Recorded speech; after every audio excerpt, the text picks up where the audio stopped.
porque entretanto, Desculpa, estava a pôr a gravar, está bem? sim, sim, sim. Porque entretanto podem ser levantados alguns questionamentos, podem ter alguma coisa que queiram acrescentar, se não, avançamos para o próximo, digam-me vocês. Podem avançar. Eles estão a dizer que pode avançar.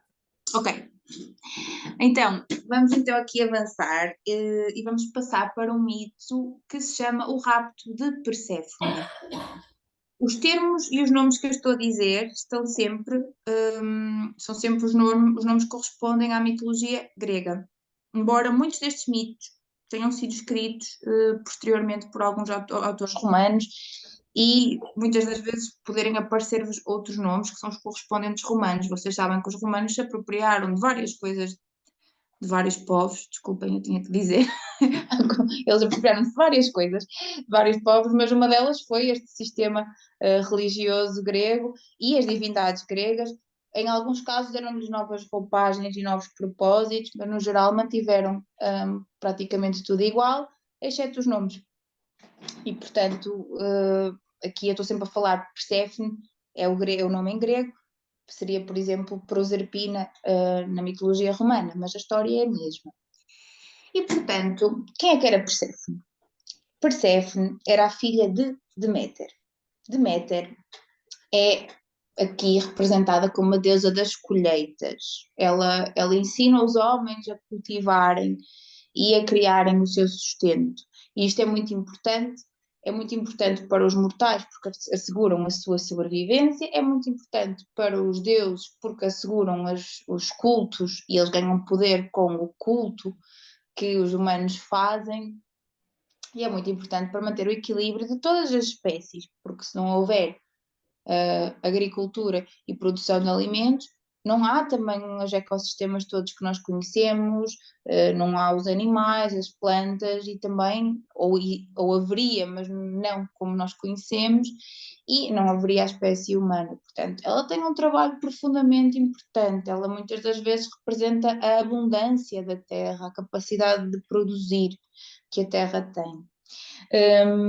E portanto a sua única filha é Perséfone. Perséfone segue a mãe para todo lado e trabalha muito numa linha parecida com a da sua mãe. Trabalha com várias ninfas, ajudando a fazer florir plantas, ajudando animais feridos, ajudando a trazer alguma harmonia também aos próprios terrenos e portanto elas trabalham muito juntas e passam muito tempo as duas juntas. E há uma relação de mãe e filha muito, muito. A mãe um bocadinho protetora, aquilo que nós chamaríamos de uma mãe galinha, mas convencida e também porque já tinha tido várias experiências, e nós já percebemos aqui que nesta mitologia os deuses se comportam não como seres tão elevados assim, mas muitas das vezes quase que se portam de forma pior do que os seres humanos, se é cá melhor ou pior. Mas vocês percebem perfeitamente aquilo que eu quero dizer. E, portanto, esta mãe, desconfiada, sempre muito protetora da sua filha, e a sua filha sempre muito colada a ela, e portanto este relacionamento mantém-se assim, sempre muito quase simbiótico, como se precisassem muito uma da outra, e tudo certo. Então, uma vez Perséfone estava acompanhada por algumas ninfas e andava a fazer um trabalho lá num terreno e num campo muito florido, e basicamente ela é seduzida, de certa forma, pela imagem do Narciso muito bonito, e ela tem que ir ver de perto e tem que ir perceber que bonito aquele Narciso. Ora, de repente, enquanto ela observava este Narciso, de uma cratera, do meio da terra, sai Hades no seu carro, puxado por cavalos negros. E quem é Hades? Hades é um dos três irmãos principais do Olimpo, dos deuses gregos. Ele é irmão de Zeus, o pai dos deuses, o verdadeiro rei do Olimpo, e de Poseidon, o rei dos mares. E, portanto, Hades era o rei dos infernos, ou do submundo, se preferirem. Acho que submundo seria o termo mais correto, mas muitas das vezes chamam-lhe o rei dos infernos. Hades não era um deus maléfico, ok? Ele é um deus que eu diria impõe respeito, não é? Porque comanda o submundo, então por si só já é algo que é um bocadinho assim imponente. E ele é muitas das vezes também chamado o Deus da riqueza. Ele é muitas das vezes cultuado como o Deus dos metais preciosos, dos metais que estão dentro da terra, se calhar até o Deus relacionado com as pedras preciosas. E até é engraçado que ele é muitas das vezes chamado, e sobretudo pelos romanos, ele é muitas vezes chamado de Dis, que significa rico. Então ele está muito associado também a esta riqueza que está no interior da Terra e que se calhar podemos também já fazer, já que eu já vos fui habituando no mito passado a fazer paralelismos com coisas que acontecem de nós, connosco, aliás, se calhar podemos já fazer aqui um paralelismo com aquilo que acontece cá dentro. Também é muito rico e é muito vasto e está muito para além daquilo que os olhos dos outros conseguem observar. A gente também olha para a Terra e pensa, sim, claro, daqui crescem plantas que são o nosso sustento. Sim, mas também há toda uma profundidade que tem minerais e materiais que são essenciais. Então, hoje em dia, se percebemos que são essenciais para termos a sociedade que temos. Portanto, isto não deixa de ser curioso que ele já era percepcionado como um Deus com muitos recursos para além do óbvio. E ele era a riqueza, ele representava a riqueza e a abundância de alguma forma, muito diferente de Deméter, que também vos falei dela como deusa da abundância. Acho giro vocês também ficarem com estas referências que são um bocadinho polares, são um bocadinho distintas.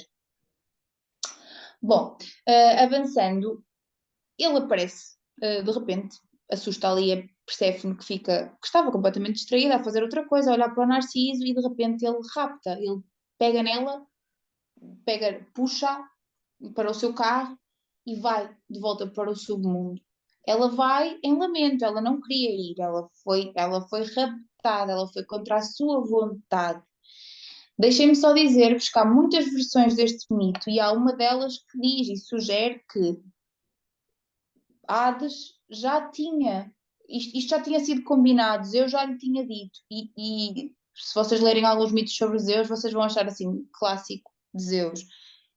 Zeus já tinha combinado com ele que Perséfone iria ser a sua esposa, que ele poderia ir buscá-la. Ou seja, há muitos mitos ou há muitas versões que já começam a falar desta ideia de ela foi, mas já tinha sido prometida. Ele não foi lá buscá-la contra a vontade, tinham-lhe dito que efetivamente ele podia levá-la. Independentemente disto, não há consentimento e sem consentimento as coisas não correm bem, já sabemos. Mas, de qualquer das formas, eu gostava que vocês também retivessem essa informação, porque vocês vão perceber que Perséfone tem aqui outro lado muito interessante também. Então, basicamente, Perséfone de repente está no submundo com Hades. Não era aquilo que ela queria necessariamente, ela só queria olhar para o Narciso mais de perto e perceber a sua beleza. Mas vamos agora focar, porque da mesma forma que ela está no inferno com Hades, a sua mãe, coitada, chega ao fim do dia e está completamente à toa, não sabe da filha, ninguém lhe sabe explicar o que aconteceu. Ela anda a deambular pelo mundo durante 9 dias e 9 noites à procura de uma resposta: onde é que está a minha filha, o que é que aconteceu à minha filha, e toda a gente caladinha, porque as pessoas tinham muito respeito pelo Deus do submundo e ninguém queria dizer o que tinha efetivamente acontecido.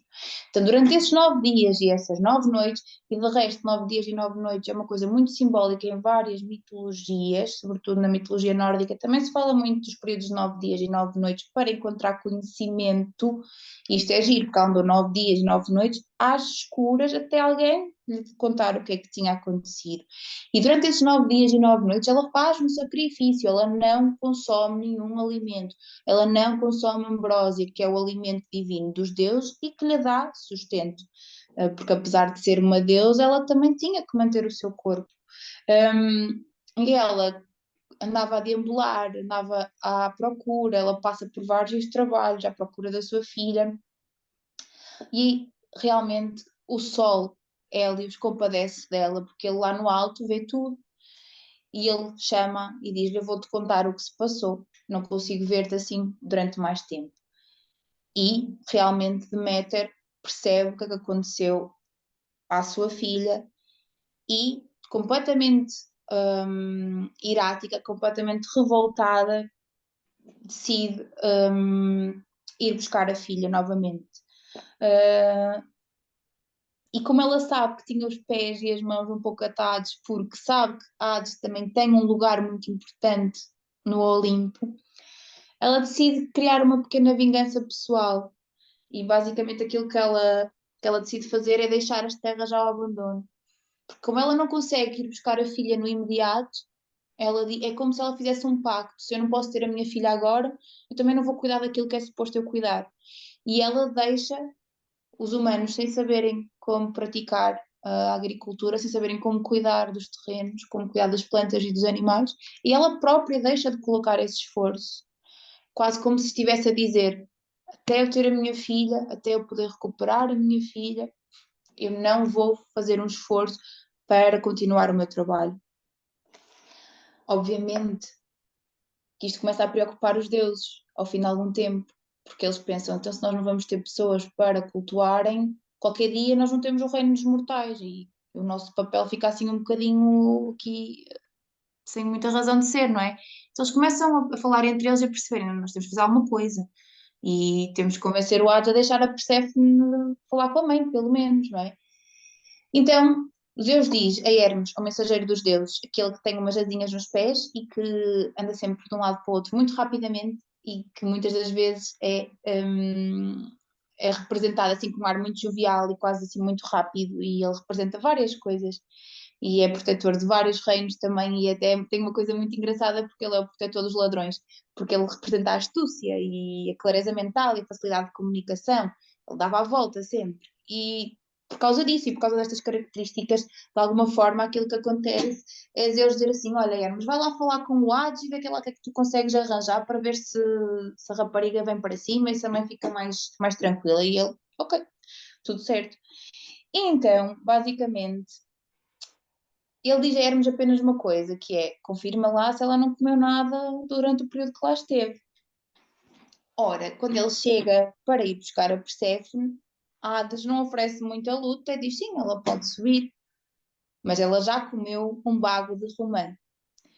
E Perséfone tinha de facto comido um bago de romã, a única fruta que existia no submundo, e que é uma fruta muito relacionada com esta deusa, em termos de simbologia. Ou seja, Perséfone aceitou comer algo do submundo e ela sabia o que é que estava a fazer, porque toda a gente sabia, todas as pessoas sabem que não se come nada que nos é oferecido no submundo, porque isso significa aceitar uma parte daquela escuridão, isso significa identificar-nos com essa escuridão também. Então, quando a Perséfone sobe para falar à sua mãe, ela diz: mas sabes, eu já comi um bago de romã. E a mãe fica completamente transtornada, mas fica contente por saber que a filha poderia permanecer alguns meses com ela. Então, assim, Perséfone começa a ficar 6 meses com a sua mãe e 6 meses com o seu marido no submundo. Então, ela passava 6 meses no mundo, neste mundo do meio onde nós vivemos e 6 meses no mundo de baixo. E como vocês devem calcular, durante os meses em que ela estava e ajudava a sua mãe, tudo florescia, tudo dava, todas as colheitas davam muita abundância, os animais tinham os seus bebés, e era uma vida farta durante esses meses. E durante os 6 meses seguintes, a mãe entrava num período de luto, praticamente, pela perda da sua filha. A natureza adormecia, ficava um bocadinho, ficava menos fértil, as coisas murchavam. E se vocês pensarem bem, por observação daquilo que se passa lá fora, realmente estamos a falar das estações. O período em que ela estava com a sua mãe corresponde à primavera e ao verão, e o período em que a sua mãe estava longe dela e que ela estava com o seu companheiro nos infernos era o período do outono e do inverno. E, portanto, ela acaba por se contentar bastante, na verdade, com este acordo em que ela estava metade do ano de um lado, metade do ano do outro, e isto acaba por funcionar para todas as pessoas. E este mito é muito interessante porque eu falei-vos daquilo dela ter comido o bago, e isto é muito interessante porque há uma identificação com as sombras. O que é que isto quer dizer? Um bocadinho como um minotauro, esta Perséfone, ela, por um lado, ela gosta das suas sombras, ela percebe que elas existem, ela não as conhecia até mergulhar no inferno à força, a verdade é essa. Mas ela aceita ficar, ela faz uma escolha consciente E isto é muito significativo. Quando falamos da nossa mente, isto significa o quê? Há fenómenos na nossa vida que nos empurram para um abismo. Não é um Hades que aparece no seu carro e que nos leva, mas às vezes são coisas que fazem com que a nossa vida vire de pantanas, como se costuma dizer, quase como se nos tirassem o tapete. Quem nunca passou por isso? Mas a verdade é que sempre que temos esse mergulho profundo, há uma escolha. Nós podemos comer o bago de romã e ficar aí, nessas sombras, ou podemos recusar, virar costas e voltar quando for possível à tona. Agora nós podemos questionar-nos uns aos outros aqui, e entre nós podíamos debater o que é que seria melhor. Seria melhor comer o bago da romã ou virar costas e logo possível virar de cima. Comer o bago da romã tem, de alguma forma, a sua magia, porque nós só vamos conseguir olhar para as nossas sombras se nos sentarmos a olhar para elas. Se fugirmos muito rápido, acabamos por não perceber o que é que elas são, de onde é que elas vêm e porque é que elas existem. E uma coisa posso garantir-vos: elas vão sempre existir e nós não as conseguimos mandar embora, porque não há luz sem sombra, nem há sombra sem luz. Então, quando vocês virem uma pessoa que é muita luz, muita luz, muita luz, não se esqueçam que essa pessoa também tem um lado sombrio, mas se calhar essa pessoa escolhe todos os dias sentar-se com as suas sombras e perceber: ok, de onde é que isto vem? O que é que isto mostra acerca de mim? E o que é que eu posso fazer para contrariar alguns impulsos, algumas vontades que são mais sombrias, que se calhar não são tão benéficas para os outros, nem para mim, mas que existem em mim e eu vou normalizar o facto de elas existirem em mim. Compreendem aquilo que eu quero dizer? Eu acho importante normalizar que toda a gente tem sombras no seu interior. Acho que este mito mostra-nos que é possível até ter um deslumbramento em relação a essas sombras, um fascínio, se quisermos dizer assim, e que isso não é necessariamente mau. E também deixem-me dizer-vos uma coisa: as aparências iludem, porque percebe-nos, se a virmos, se a víssemos, ou se a virmos no seu esplendor durante a primavera e o verão, ela não parece alguém que convive pacificamente com as suas sombras. Mas ela tem o outro lado muito sombrio. Portanto, as aparências iludem completamente. Quando nós temos uma pessoa à nossa frente, nós nunca sabemos como é que é a luta dela, nem sabemos como é que é o seu dia a dia, e isso é assim tão difícil para aquela pessoa equilibrar as suas sombras com a sua luz. Então aí entra um bocadinho também o conceito da gentileza e da necessidade de nós nunca sabemos o que é que a outra pessoa está a passar, as suas dores, as suas lutas. Então, se formos todos um bocadinho mais gentis uns com os outros, nós estamos também a atrair gentileza para a nossa vida. Então, este é o meu convite para vocês. Tentem perceber de onde é que essas sombras vêm para vocês e não tenham medo de comer um bago de romã, porque as vossas sombras, em última análise, mostram-vos muito das vossas feridas e toda a gente tem feridas e toda a gente vai ter feridas. Esta é uma novidade um bocado chata, mas que não é novidade nenhuma, vocês já descobriram.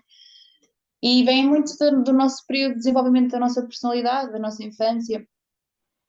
Reparem, quando nós somos crianças, nós não temos noção que o mundo não gira à nossa volta. Nós achamos que o mundo gira à nossa volta porque é tudo o que nós conhecemos, então nós levamos tudo muito a peito, tudo.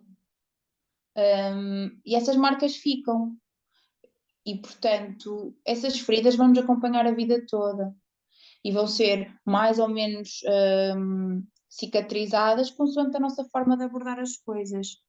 Não tenham medo de mergulhar então nestas sensações e nestas emoções que às vezes vos podem vir, que podem surgir. É muito fácil surgirem, na verdade.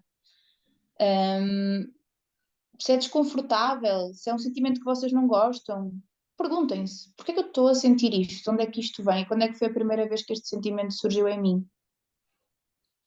Questões tão simples que vos vão dar pano para mangas. E portanto, esta é a minha proposta aqui em relação a Perséfone e a Hades. Queria vos dizer uma coisa que também acho interessante, só para finalizar com este mito. Reparem como Deméter compromete todo o seu trabalho, a sua função, a sua ordem e o seu equilíbrio pelo rapto da sua filha. Eu sei que qualquer pessoa que se coloque nessa posição poderá pensar, eu faria igual.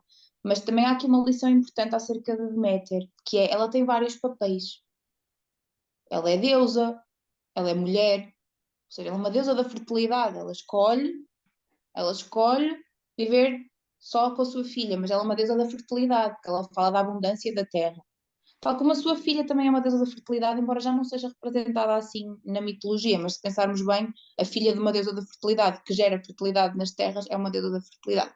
Mas pronto, isto já é outro assunto. Mas vamos pensar assim: Deméter é uma deusa da fertilidade, ela é responsável pela agricultura, pelas colheitas, ela ajuda os humanos, ela é deusa, ela é mãe, ela tem vários papéis. E quando um dos papéis não está equilibrado, ela compromete todos os outros. Ela deixa completamente os outros papéis à deriva. Ela própria ela rejeita o alimento durante 9 dias e 9 noites. Então, reparem nisto. Isto é importante porque nós temos esta dificuldade como seres. Nós temos muita dificuldade em sermos inteiros, sermos unos. Nós temos vários papéis. Acho que cada vez temos mais papéis porque esta sociedade é assim mesmo. É uma sociedade que exige muito de nós. Desculpem, e nós também exigimos muito de nós, portanto, as duas coisas, não é? Há um perfeccionismo que quase que nos é, de alguma forma, incutido e nós não conseguimos sair daí. E tudo certo, isto, à partida, faz parte do nosso caminho e é um desafio para nós. Mas é muito difícil nós sermos inteiros, nós conjugarmos os vários papéis que temos na nossa vida. Nós até conseguimos, por exemplo, neste momento, vocês estão num papel de estudantes. Tudo certo, mas vocês também são homens e mulheres, em primeiro lugar, e se calhar são mães e pais, e irmãos e irmãs, e amigos e amigas, e companheiros e companheiras, e homens e mulheres também, não é? Assim, várias coisas, vocês são várias coisas ao mesmo tempo. E esta dificuldade de ser inteiro, de ser íntegro, ela faz parte do ser humano. E nós devemos caminhar no sentido da unidade, ganhar cada vez mais consciência. Só que isso é difícil. Só que isso é doloroso e implica pensar muito acerca das coisas. Mas lá está, por isso é que os mitos nos ajudam, porque eles, de alguma forma, eles trazem-nos uma criança. Se calhar hoje já vão ficar a pensar mais acerca dos vossos demónios internos. Mais que não seja para perceber, eu costumo dar de comer aos meus demónios, ou costumo me sentar à mesa com eles, ouvir-lhes costas muito rapidamente e faço de conta que eles não estão lá.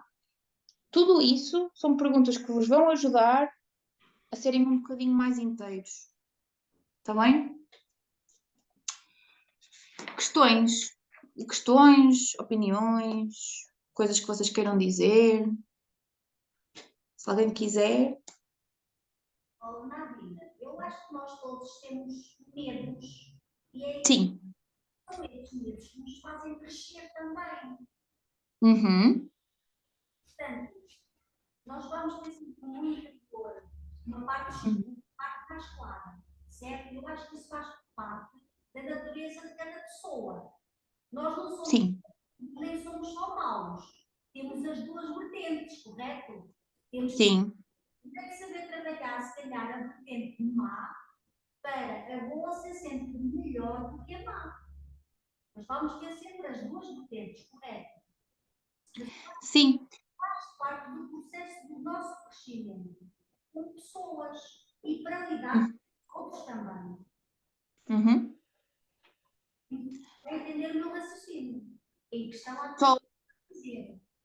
Porque eu acho que a nossa própria natureza, como seres humanos, nós não temos só uma parte boa, nós temos o equilíbrio, mas temos um equilíbrio saudável e temos o menos saudável.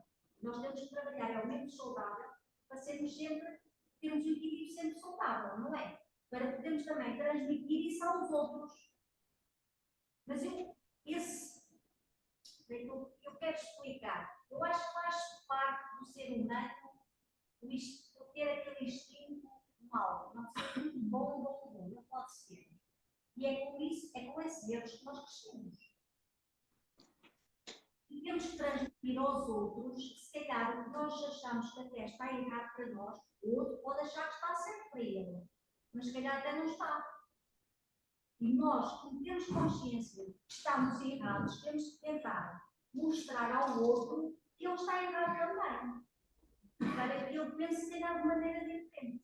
e muda um bocadinho. Faz parte da natureza de cada um, da personalidade de cada pessoa também.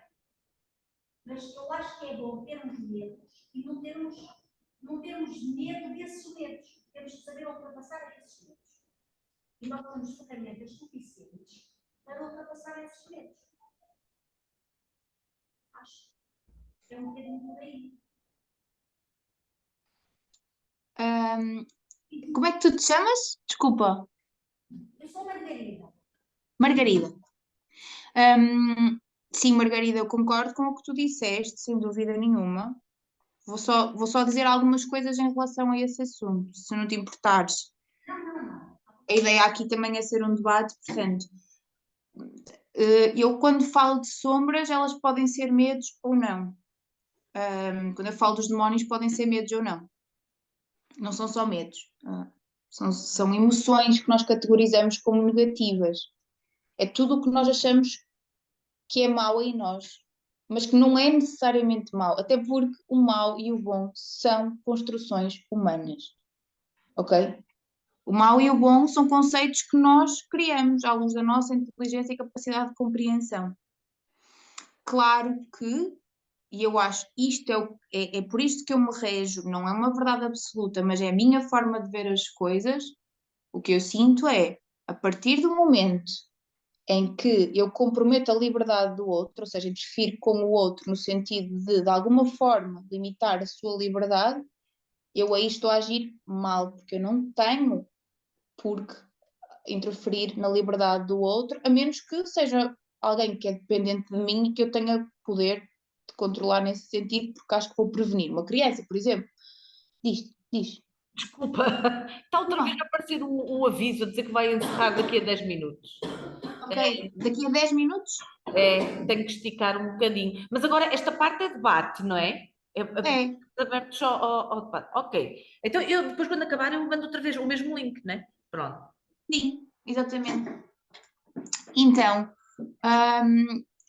eu acho que é um bocadinho por aí, por esta lógica que eu estava a falar, que é as nossas sombras é todo o conjunto de características, emoções, sensações, traços que temos de caráter, de personalidade, que nós consideramos maus ou negativos. E nós não consideramos maus ou negativos porque eles são maus ou negativos efetivamente.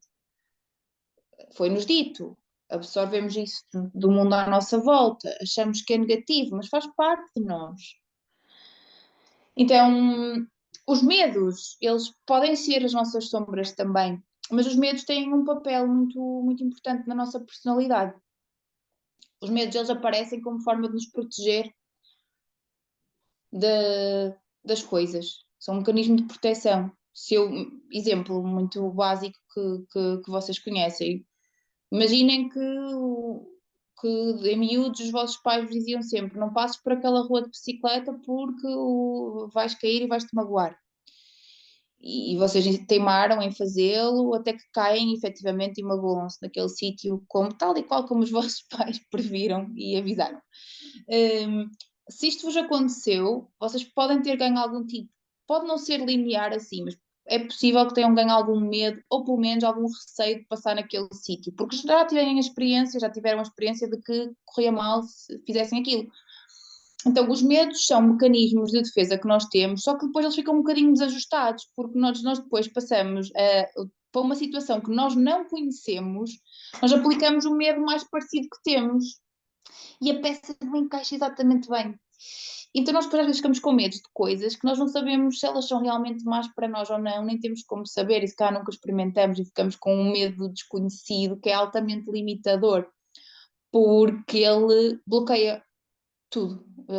O medo do desconhecido, o medo da mudança, ainda que legítimo, eu não estou com isto a categorizar se é bom ou se é mau, se é legítimo ou não, se a pessoa tem razão ou não tem em ter medo. A verdade é que eles são impeditivos muitas das vezes. Os medos podem, de alguma forma, fazer com que nós não nos movamos, que nós estagnemos a nossa energia, que nós fiquemos no mesmo sítio. Porque nós, por aproximação, vamos buscar o medo de uma coisa que não funcionou, que nem tem nada a ver, mas é a única coisa que a nossa mente tem familiar e de referência, ela vai buscar e cola a uma situação, um medo que não era bem para aquela situação, mas vá, pode ser que se ajuste. E depois ele não corresponde. E nós ficamos com medo de coisas que nunca experimentamos realmente. E isso pode ser impeditivo. Portanto, atenção ao alimentar medos. A ideia aqui não é alimentar, a ideia é perceber onde é que eles vêm, pelo contrário. Então, sim, é bom ter esta consciência, Margarida, de que realmente os medos fazem parte, eles podem ser construtivos, podem, se nós olharmos para eles efetivamente com olhos de ver e perceber quando é que este medo veio, de onde é que ele surgiu, quando é que foi a primeira vez que eu o senti e ele aconteceu porquê, o que é que correu mal para eu ter medo? Ok. E quantas vezes é que correu bem? Será que eu me lembro disso? Fazer aqui o contraponto, porque a verdadeira natureza do questionamento está mesmo aqui. O que é realmente importante nós fazermos é criarmos estas questões para nós próprios, que é, sim, eu tenho medo, ou tenho, sei lá, imagina, eu sou impulsiva. Pronto, eu sei que sou impulsiva, às vezes é muito bom, às vezes é muito mau. Isto cria aqui assim alguma instabilidade para mim. Ok, vou mergulhar nesta impulsividade. Quando é que foi a primeira vez que eu tenho memória de ter feito alguma coisa impulsiva? Ah, se calhar uma vez tomei uma decisão impulsiva e correu muito bem. Ok, então, se numa vez correu bem, eu tenho a memória de que pode correr sempre bem, mesmo que já me tenha provado no passado que também não corre sempre bem.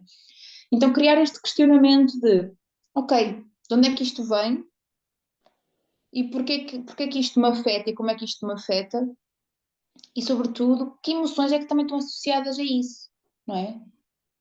Porque nós também sentimos muitas coisas e nós não nos permitimos sentir, não nos permitimos acolher, nós não gostamos das emoções que dizemos que são negativas, mas elas estão lá e elas existem. Tânia, queres falar comigo? Queres desligar? É? Tributo para esta parte da conversa, que eu acho interessante, e agora estamos a pensar mais nisso, acho que a mitologia, seja grega ou romana, né, que nós estamos aqui a falar das duas, acaba por trabalhar mais a inteligência emocional, não é? Uhum. As religiões partem de ideias, de conceitos mais abstratos, mas nem sequer falam em sentimentos ou emoções.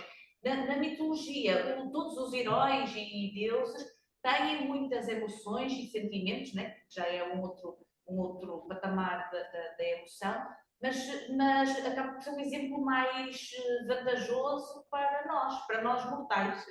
Mesmo Sim, para nós mortais, exatamente. agora para a contemporaneidade, também acho que é capaz de ser interessante. Desculpe. Sim. Permite-nos a identificação e é a partir da identificação que nós conseguimos criar pontos. Nós identificamos, imaginem, por acaso tinha pensado em dizer isto e depois, entretanto, não disse. Eu às vezes faço planos aqui entre nós, que ninguém nos ouve. Eu às vezes faço planos e depois não cumpro com os planos e improviso imenso. Mas eu tinha pensado em dizer uma coisa que ia um bocadinho de encontrar isso e depois, entretanto, fugiu-me. Que era, nós aqui em Portugal, nós estamos, e eu não vou entrar nada em discussão religiosa porque não é o ponto, mas para vos dizer que nós estamos habituados a uma cultura católica, tudo certo, tem valores incríveis, mas nós não nos conseguimos necessariamente identificar com este Deus, porque ele tem um grau de ele tem um grau de pureza que nós não encontramos em nós, de acordo com essa religião, porque nós temos logo uma lista de pecados e nós já nascemos do pecado, portanto já começa a correr mal aí, não é? Então, tipo, aí já está, pronto, não é? Já está o caldo internado. Mas ok, vamos tentar. A lista é tão rigorosa e tudo certo. Não é por aí, eu não estou mesmo aqui a questionar nada, mas ou se calhar estou a questionar várias coisas, eu estou a mentir, mas não estou a questionar esta religião, até porque eu cresci com esses valores. Mas aquilo que eu quero que vocês entendam é que já é uma lista tão restrita em que nós vamos estar constantemente a sentir que estamos a falhar com ela e vamos estar constantemente a sentir culpa, que de resto é uma vibração muito chata, porque a culpa atrai castigo, está bem? Então é importante nós também termos capacidade de ver para além e ler para além do que está escrito, que é, ok, há uma lista de regras e eu não me consigo identificar com este Deus, porque ele tem um grau de pureza que eu não consigo alcançar, então eu já estou a nascer do pecado, portanto já está mal. Então, há uma série de coisas que nós podemos fazer para nos aproximarmos e tornar-nos mais puros, mas nós nunca vamos estar no mesmo patamar. E eu não estou com isto a dizer que na mitologia grega e romana eles conseguiam chegar a um patamar de um deus, mas eles podiam casar com deuses, eles podiam ter filhos semideuses. E os deuses, se vocês repararem, eles comportam-se como humanos, eles têm apetites. Então, este Hades cismou com a Perséfone e ele arranja maneira de apanhar a Perséfone. Teseu foi matar uma criatura mitológica, quer dizer, um deus podia ter chegado lá e ter feito isto, mas não, foi um humano que foi lá e matou uma criatura que não era normal, que era para além do normal, era sobrenatural, porque tinha cabeça de animal e corpo de homem, e nós vamos ver aqui outras façanhas. Portanto, há uma identificação com os deuses, nós conseguimos olhar para eles e pensar, não podemos não pensar, podia ser eu, mas eu reconheço-me. Ele tem esta característica e eu também. Ele tem este defeito, e nós apontamos aqui o dedo a alguns deuses, eles têm este defeito e eu também. Ou seja, há uma identificação. E realmente é por isso que os mitos são tão importantes, porque eles funcionam como mapas, porque os deuses são representados com defeitos e qualidades que nós conseguimos encontrar em nós. Claro, não vamos se calhar ser os lutadores, vamos ser os lutadores mais bravos do território, ok, como os heróis, como os deuses, ok, podemos não ter essas características, mas depois temos uma Deméter que ama muito a sua filha. Se calhar as mães que estão presentes e os pais que estão presentes na plateia, se alguém for mãe ou pai, eu não sei, eu não tenho ideia nenhuma, mas se calhar conseguem